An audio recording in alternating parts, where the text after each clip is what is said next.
नमस्कार विद्यार्थियों, मैं मुकेश कुमार गुरावा स्वागत करता हूं आपका अपने YouTube channel Mukesh Gurawa GK and Hindi में।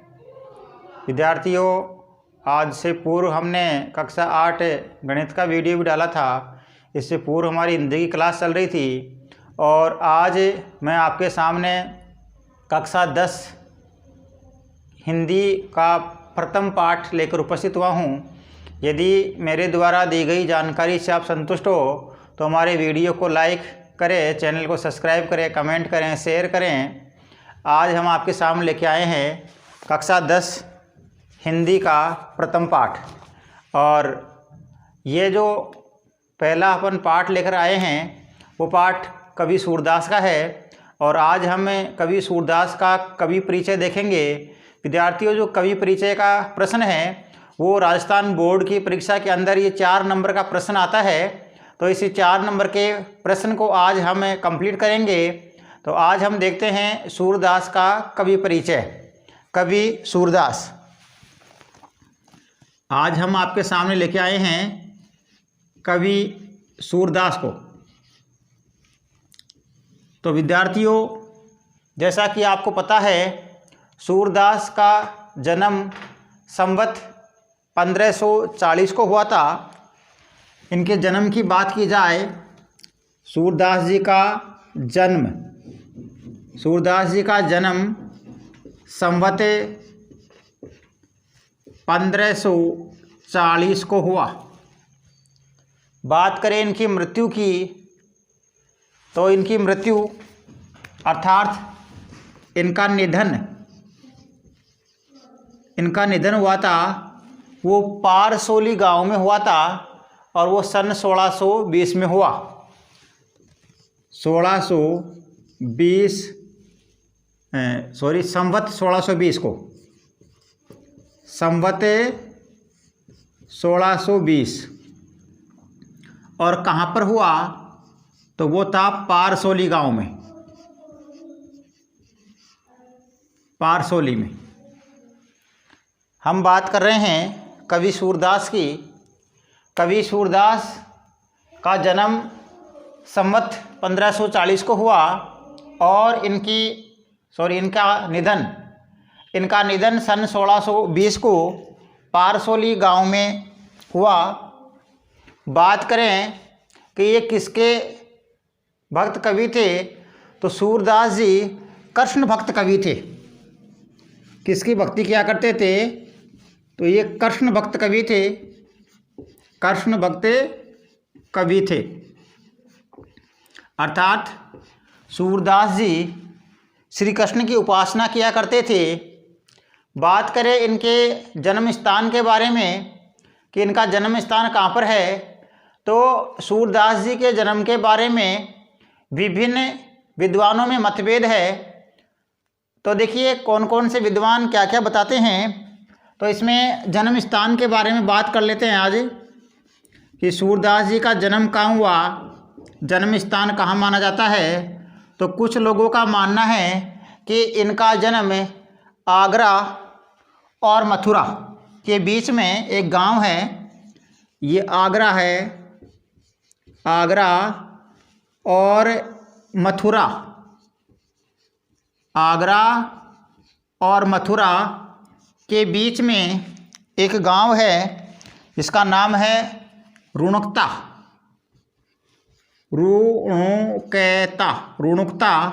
या इसी का नाम है रेणुका। इस जगह पर इनका जन्म माना जाता है। कुछ विद्वानों का मानना है कि सूरदास का जन्म आगरा और मथुरा के बीच में रुणुकता या रेणुका गांव में इनका जन्म हुआ।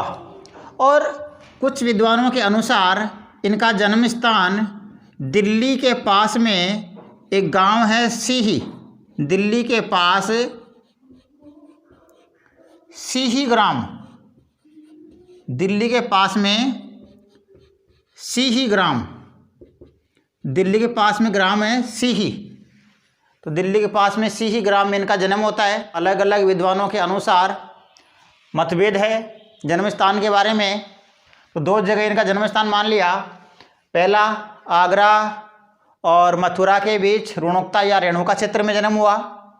दूसरा, दिल्ली के पास सीही नामक ग्राम में जन्म हुआ। अब बात करें इनके पिता की, तो इनके पिता का नाम रामदास था। पिता का नाम आता है रामदास, अर्थात सूरदास के पिता का नाम रामदास बताया जाता है।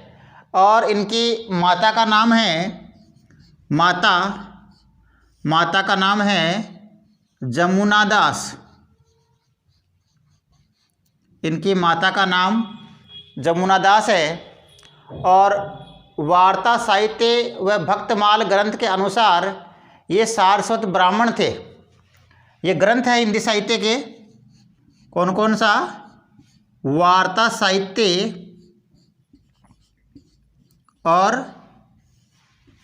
साहित्य और भक्तमाल।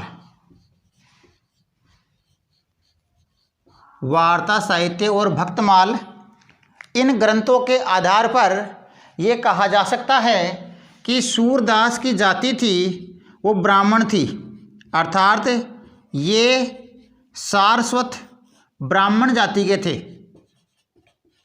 जाति की बात की जाए कि सूरदास जी की जाति कौन सी थी, तो सूरदास जी वार्ता साहित्य व भक्तमाल ग्रंथ के अनुसार इनकी जाति थी वो सारस्वत ब्राह्मण मानी जाती है। और अब बात आती है कि सूरदास जी थे वो नेत्रहीन थे। नेत्रहीन से मतलब ये आँखों से अंधे थे। आँखों से अंधे जन्म से थे या बाद में हुए, इसके बारे में भी विद्वानों में मतभेद है। तो बात करें नेत्रहीन की, तो देखिए एक बार की एक घटना थी। सूरदास जी रास्ते में जा रहे थे और जब रास्ते में जा रहे होते हैं उस समय ये एक अंधकूप में गिर जाते हैं, अर्थात एक कुएं में गिर जाते हैं। कुएं में गिरने के बाद में 6 दिन तक सूरदास जी उस कुएं में पड़े रहते हैं। 6 दिन के बाद में इनको श्री कृष्ण भगवान के दर्शन होते हैं और श्री कृष्ण भगवान इनको सनेत्र कर देते हैं। सनेत्र से मेरा मतलब है कि इनकी आंखें वापस आ जाती है, अर्थात इनको दिखना शुरू हो जाता है। जब सूरदास जी देखते हैं कि इनको दुनिया में जब इन्होंने देखा तो दुनिया के ज़्यादातर लोग हैं वो ज़्यादातर लोग पाप कर्म करने में लगे हुए हैं। इन्होंने देखा कि दुनिया के ज़्यादातर लोग पाप कामों में लगे हुए हैं, तो इन्होंने श्री कृष्ण भगवान से निवेदन किया कि हे श्री कृष्ण भगवान, जिन आँखों से मैंने आपके दर्शन किए हैं उन आँखों से मैं दुनिया के लोगों के पाप कर्मों को नहीं देख सकता, इसलिए आप मेरी आँखों को हमेशा हमेशा के लिए बंद कर दीजिए और इनके अनुनय विनय पर इनकी आँखें हमेशा हमेशा के लिए श्री कृष्ण जी ने बंद कर दी, ऐसा माना जाता है। तो ये एक अंधकूप में गिरे थे, नेत्रहीन थे। नेत्रहीन होने के कारण एक अंधकूप था, अंधा कुआं, उसके अंदर ये 6 दिन पड़े रहे। और 6 दिन पड़े रहने के बाद में इनको किसने दर्शन दिए? इनको श्री कृष्ण भगवान ने इनको दर्शन दिया। श्री कृष्ण भगवान ने इनको दर्शन दिया और इनको क्या कर दिया? इनको सनेत्र कर दिया। सनेत्र मतलब आँखों से दिखाई देने लग गया। आँखों से दिखाई देने लग गया तो इन्होंने क्या देखा? इन्होंने दुनिया को देखा और दुनिया के लोग क्या कर रहे थे? दुनिया के लोग पाप कर्म कर रहे थे। क्या कर रहे थे? पाप कर्म। दुनिया के लोग जब पाप कर्म कर रहे थे तो इन्होंने क्या किया? इन्होंने श्री कृष्ण भगवान से प्रार्थना की। श्री कृष्ण भगवान से क्या करी? प्रार्थना करी और कहा कि हे प्रभु, जिन आँखों से मैंने आपके दर्शन किए हैं उन आँखों से मैं दुनिया के पाप कर्म को नहीं देख सकता, इसलिए आप क्या करो? इसलिए आप मेरी आँखों को सदा के लिए बंद कर दो। और इनकी प्रार्थना के ऊपर इनकी आँखों को हमेशा के लिए श्री कृष्ण भगवान ने बंद कर दिया। और बाद में इनको प्रज्ञा चक्षु प्राप्त हो गए। प्रज्ञा चक्षु मतलब ज्ञान रूपी आँख। कौन सी आँख मिल गई?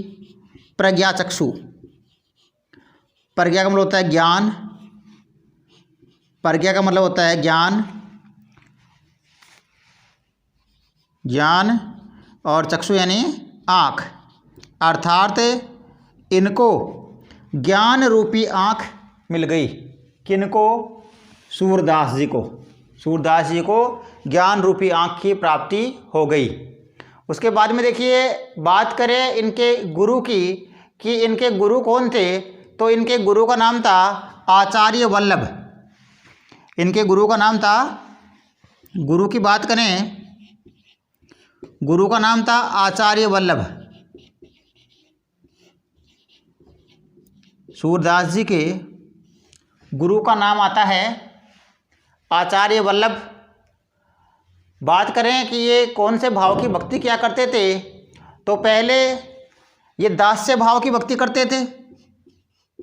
पहले यह दास्य भाव की भक्ति करते थे, लेकिन जैसे ही आचार्य वल्लभ के संपर्क में आए, आचार्य वल्लभ के संपर्क में आने के बाद में इनकी भक्ति थी वो सक्य भाव में परिणित हो गई। पहले भक्ति करते थे दास्य भाव की, और बाद में आचार्य वल्लभ से संपर्क में आए। आचार्य वल्लभ से संपर्क में आने के बाद में इनकी भक्ति थी वो सक्य भाव की हो गई। बात करें कि इनके काव्य की भाषा कौन सी है, तो इनके काव्य की भाषा है, काव्य की भाषा इधर लिख देते हैं, काव्य की भाषा, अर्थात सूरदास जी ने जो काव्य रचा है उस काव्य की भाषा कौन सी है, तो इनकी भाषा है वो ब्रज भाषा है। इनका जो काव्य है, अधिकांश काव्य आपको ब्रज भाषा में मिलेगा। बात करें कि इनकी रचनाएं कितनी हैं, तो देखिए मुख्य रूप से इनकी रचनाएं 3 हैं। उन 3 रचनाओं के नाम हैं, पहला रचना, और रचनाओं का नाम है, पहली रचना है सूरसागर। पहली रचना है सूरसागर, नंबर 1 सूरसागर, नंबर 2 साहित्य लहरी, नंबर 2 साहित्य लहरी, और नंबर 3 सूर सारावली। सूर सारावली, इस प्रकार से इनकी 3 रचनाएं मिलती हैं मुख्य रूप से। वैसे तो रचनाएं और भी हैं, लेकिन मुख्य रूप से रचनाएं 3 हैं, सूरसागर, साहित्य लहरी और सूर सारावली। बात करें कि सूरदास जी कौन सी रचना के पीछे मशहूर हुए, तो इनकी रचना थी सूरसागर, और सूरसागर इनकी अक्षय कीर्ति का आधार ग्रंथ है, अर्थात सूरसागर के पीछे ही इनको प्रसिद्धि मिली। सूरसागर के पीछे इनको प्रसिद्धि मिली। अब यहाँ पर जो पहला पद दिया गया है वह पहले पद है। उस पहले पद में कृष्ण और राधा के प्रथम मिलन के बारे में वर्णन किया गया है कि कृष्ण और राधा इन दोनों का पहले कोई परिचय नहीं था। बाद में ये दोनों कैसे एक दूसरे को जानने लगते हैं, श्री कृष्ण भगवान और राधा का शुरुआत बात कहाँ से होती है, इस बारे में यहाँ पर बताया गया है पहले पद में। तो पहला पद आपके सामने मैं लिखता हूँ, उसके बाद में आपको बताते हैं। पहला पद बताया गया अपने सामने कि बूझत श्याम को ने तू गोरी, बूझत श्याम को ने तू गोरी, कहाँ रहती काकी है बेटी, देखी नहीं कब हूँ ब्रज खोरी। फिर वो कहती है, काहे को हमें ब्रज तन आवती, खेलत रहती आपनी पोरी, सुनत रहती श्रवणन्नी नंद ढोटा, करत फिरत माखन दधि चोरी, तुमरो कहाँ चोरी हम ले है, खेलन चलो संग मिली जोरी। सूरदास प्रभु रसिक शिरोमणि, बात निबुरही राधिका भोरी, बात निबुरही राधिका भोरी। देखिए विद्यार्थियों, यहाँ पर बूझत श्याम कौन तू गोरी। श्याम, यहाँ पर श्याम आया है श्री कृष्ण भगवान के लिए। श्री कृष्ण जी पूछते हैं, श्याम का मतलब है श्री कृष्ण। देखिए यहाँ पर पहले श्री कृष्ण और राधा का कोई परिचय नहीं था। श्री कृष्ण और राधा एक दूसरे को जानते नहीं थे। फिर इनकी जानकारी कैसे हुई वो इसी पद के अंदर बताया गया है कि श्री कृष्ण और राधा की प्रथम मिलन अर्थात पहली जानकारी कहाँ होती है। तो देखिए, बूझत श्याम कौन तू गोरी। श्याम यानी श्री कृष्ण है। श्री कृष्ण भगवान पूछते हैं, बूझत मतलब पूछते हैं। किससे पूछते हैं? राधा से। क्या पूछते हैं? बूझत श्याम, श्री कृष्ण पूछते हैं कौन तू गोरी। गोरी यानी राधा। राधा से क्या पूछ रहे हैं कि हे गोरी तुम कौन हो। पहले परिचय नहीं था, कौन राधा है कौन श्री कृष्ण है। तो श्री कृष्ण जी पूछते हैं राधा से कि कौन तू गोरी, हे गोरी तुम कौन हो, कहाँ रहती, कहाँ रहती हो, काकी है बेटी। काकी यानी किसकी, तुम किसकी बेटी हो। कहाँ रहती, तुम कहाँ रहती हो। काकी है बेटी, किसकी बेटी हो। देखी नहीं कबहू, कबहू यानी कभी भी, कबहू यानी कभी भी। ब्रज यानी ब्रज, और खोरी मतलब गलियों में, गली। खोरी मतलब होता है गली। कि आप किसकी बेटी हो, कहाँ रहती हो, कहाँ रहती, काकी है बेटी, कहाँ रहती हो, किसकी बेटी हो। देखी नहीं, देखा नहीं है कभी। कब हूँ ब्रज खोरी, खोरी यानी गली, अर्थात मैंने आपको कभी ब्रज की गलियों में नहीं देखा है। आप कहाँ रहती हो, आप किसकी बेटी हो, ऐसा श्री कृष्ण राधा से पूछ रहे हैं। फिर देखिए राधा जी जवाब दे रही है श्री कृष्ण जी को। क्या कहती है? काहे को हमें ब्रज तन आवती, खेलत रहती आपनी पोरी। क्या कह रही है? काहे को हमें ब्रज तन आवती, हम ब्रज में क्यों आए। कौन कह रही है? राधा कह रही है श्री कृष्ण से कि काहे को हम ब्रज तन आवती। काहे को यानी क्यों, हम क्यों ब्रज की गलियों में आए।